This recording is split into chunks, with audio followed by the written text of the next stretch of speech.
Back to my channel stories by Aishu Amal. എല്ലാവരും സുഖമായിട്ടിരിക്കുന്നു എന്ന് വിചാരിക്കുന്നു. അപ്പോൾ എൻ്റെ ലാസ്റ്റ് വീഡിയോയിൽ ഞാൻ പറഞ്ഞായിരുന്നു ഞാനിവിടെ ഒരു നേഴ്സായിട്ട് ഓസ്ട്രേലിയയിൽ വർക്ക് ചെയ്യുകയാണ്. അപ്പോൾ എങ്ങനെയാണ് എനിക്ക് ആ ജോലി കിട്ടിയതെന്നുള്ളത് ഞാൻ ഓൾറെഡി ഒരു വീഡിയോ ആയിട്ട് ചെയ്തു. അപ്പോൾ ഇനി എൻ്റെ ഈ വീഡിയോ എന്ന് പറയുന്നത് ആ ജോലി കിട്ടിക്കഴിഞ്ഞ് എനിക്കൊരു വിസ കിട്ടാൻ വേണ്ടി ഞാൻ എന്തൊക്കെ ഡോക്യുമെൻറ്റ്സ് ആണ് സബ്മിറ്റ് ചെയ്തതെന്നുള്ളതാണ്. അപ്പോൾ ഫസ്റ്റ് ആൻഡ് ഫോർമോസ്റ്റ് എൻ്റെ വിസ എന്ന് പറയുന്നത് 482 ടെമ്പററി സ്കിൽ ഷോർട്ടേജ് വിസയാണ്.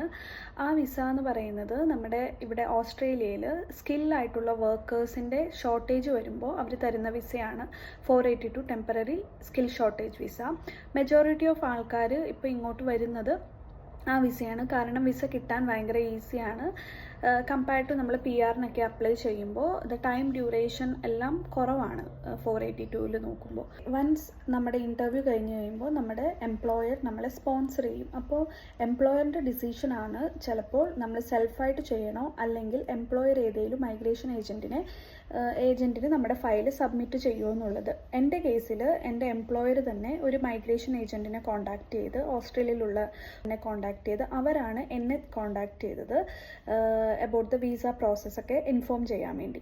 അപ്പോൾ നമ്മുടെ സ്പോൺസർ എന്ത് ചെയ്യും, റിക്വയർഡ് ഡോക്യുമെൻറ്റ് സ്പോൺസറിൻ്റെ സൈഡിൽ നിന്ന് മൈഗ്രേഷൻ്റെ ഏജൻറ്റിന് കൊടുക്കും.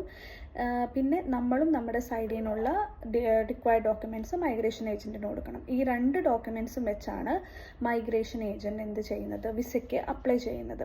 അപ്പോൾ ഫസ്റ്റ് ആൻഡ് ഫോർമോസ്റ്റ് വിസയ്ക്ക് അപ്ലൈ ചെയ്യുന്നതിനേക്കാളും മുന്നേ ഉള്ള സ്റ്റെപ്പാണ് നോമിനേഷൻ. അപ്പോൾ നമ്മൾ നോമിനേഷൻ കൊടുക്കുന്നത് എന്തുകൊണ്ടാണെന്നുള്ളത്, നമ്മുടെ ഈ സ്പോൺസറിന് ഓസ്ട്രേലിയയിൽ ഒരു കാൻഡിഡേറ്റിനെ കിട്ടാത്തത് കൊണ്ടാണ് നമ്മൾ ഇൻ്റർനാഷണലി ക്വാളിഫൈഡ് ആയിട്ടുള്ള ആൾക്കാരെ എടുക്കുന്നത് എന്നുള്ള ഒരു പ്രൂഫ് നമ്മുടെ സ്പോൺസർ കാണിക്കണം ഓസ്ട്രേലിയൻ ഇമിഗ്രേഷനിലോട്ട്. അപ്പോൾ അത് ഓക്കെ ആണെന്ന് അവർക്ക് തോന്നിയാലേ അവർ നമുക്ക് നെക്സ്റ്റ് സ്റ്റെപ്പ് വിസയ്ക്ക് അപ്ലൈ ചെയ്യാനുള്ള ചാൻസ് തരുള്ളൂ. ഓക്കെ, ഇനി ഞാൻ പറയാൻ പോകുന്നത് required documents for visa application ആണ്. അപ്പോൾ അതിനകത്ത് ഫസ്റ്റ് ആൻഡ് ഫോർമോസ്റ്റ് നമുക്കൊരു ഡിഗ്രി ഉണ്ടായിരിക്കണം. നമ്മുടെ ഒരു ജോബ് അതൊരു സ്കിൽ ബേസ്ഡ് ആയിരിക്കണം. ആസ് എ നേഴ്സ് എൻ്റെ ഒരു സ്കിൽ ബേസ്ഡ് ജോബാണ്. അപ്പോൾ ഡിഗ്രി സർട്ടിഫിക്കറ്റ് വേണം.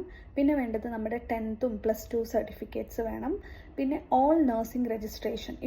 ഇഫ് നിങ്ങളിപ്പോൾ കർണാടകയിൽ വർക്ക് ചെയ്തു അല്ലെങ്കിൽ കേരളത്തിൽ വർക്ക് ചെയ്തു, എവിടെയൊക്കെയാണോ വർക്ക് ചെയ്തത് അവിടുത്തെ നഴ്സിംഗ് രജിസ്ട്രേഷൻ സർട്ടിഫിക്കറ്റ്സ് വേണം.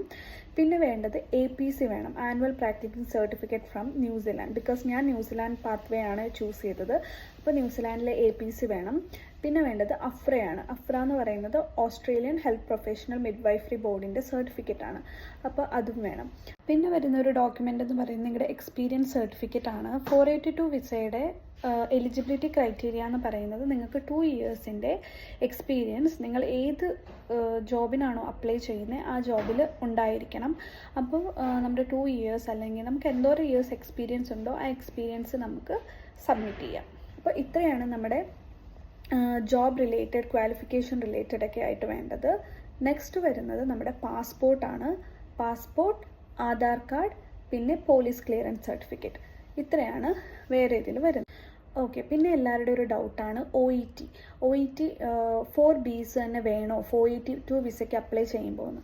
അപ്പോൾ OET വേണം, പക്ഷേ എല്ലാ മൊഡ്യൂളിലും B തന്നെ വേണം എന്നില്ല. വൺസ് നമ്മൾ PR-ന് അപ്ലൈ ചെയ്യുമ്പോഴാണ് നമുക്ക് എല്ലാ മൊഡ്യൂളിലും B വേണം എന്ന് അവർ മാൻഡറ്ററി ആയിട്ട് പറയുന്നത്.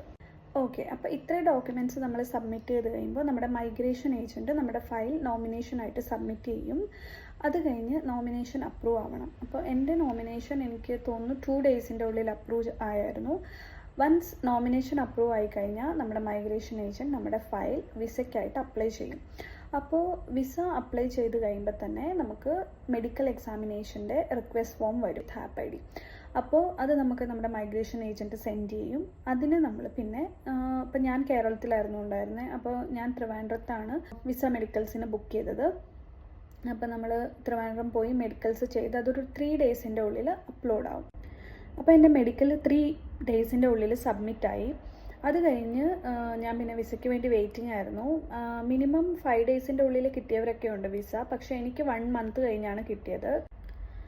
അപ്പോൾ എൻ്റെ വിസ എനിക്ക് കിട്ടാൻ 1 മന്ത് എടുത്തു. കാരണം എന്ന് പറഞ്ഞാൽ അതിൻ്റെ ഇടയ്ക്ക് നമ്മുടെ കേസ് മാനേജർ നമുക്ക് എൻ്റെ അടുത്ത് ഒരു എക്സ്ട്രാ ഡോക്യുമെൻറ്റ്സ് ചോദിച്ചായിരുന്നു. അതെന്ന് പറഞ്ഞാൽ ന്യൂസിലാൻഡ് PCC. അപ്പോൾ ഞാൻ ന്യൂസിലാൻഡ് PCC അല്ല, ഇന്ത്യൻ PCC ആയിരുന്നു സബ്മിറ്റ് ചെയ്തത്. കാരണം ഞാൻ വിസയ്ക്ക് അപ്ലൈ ചെയ്തപ്പോൾ ഇന്ത്യയിലായിരുന്നു. പക്ഷേ അവർ ന്യൂസിലാൻഡ് PCC ചോദിച്ചു. എന്തിനാന്നുള്ള റീസൺ എനിക്കിപ്പോഴും അറിയത്തില്ല. കാരണം നമ്മൾ ഇമിഗ്രേഷൻ്റെ സൈറ്റിലൊക്കെ നോക്കുമ്പോൾ നമ്മളൊരു കൺട്രിയിൽ 12 മന്ത്സിന് കൂടുതൽ നിന്നിട്ടുണ്ടെങ്കിൽ മാത്രമേ അവിടുത്തെ PCC ആവശ്യമുണ്ടായിരുന്നുള്ളൂ. പക്ഷേ എൻ്റെ കാര്യത്തിൽ അറിയത്തില്ല, എന്നോട് ചോദിച്ചു. അത് നമ്മൾ ഓൺലൈനായിട്ട് നമുക്ക് PCCക്ക് അപ്ലൈ ചെയ്യാം ന്യൂസിലാൻഡിൽ, നമ്മുടെ പാസ്പോർട്ട് നമ്പറൊക്കെ അടിച്ചിട്ട്. അപ്പോൾ അത് ചെയ്തു. എനിക്ക് 24 hours ഉള്ളിൽ ന്യൂസിലാൻഡ് PCC കിട്ടി. പിന്നെ ഒരു കാര്യം, New Zealand PCC free of cost ആണ് കേട്ടോ, നമുക്ക് സാധാ ഓൺലൈനിൽ ചെയ്യാം. അപ്പോൾ അത് ചെയ്ത് കഴിഞ്ഞ് പിന്നെ എനിക്ക് ഒരു 2 weeks ഉള്ളിൽ നമ്മുടെ വിസ എനിക്ക് കിട്ടി.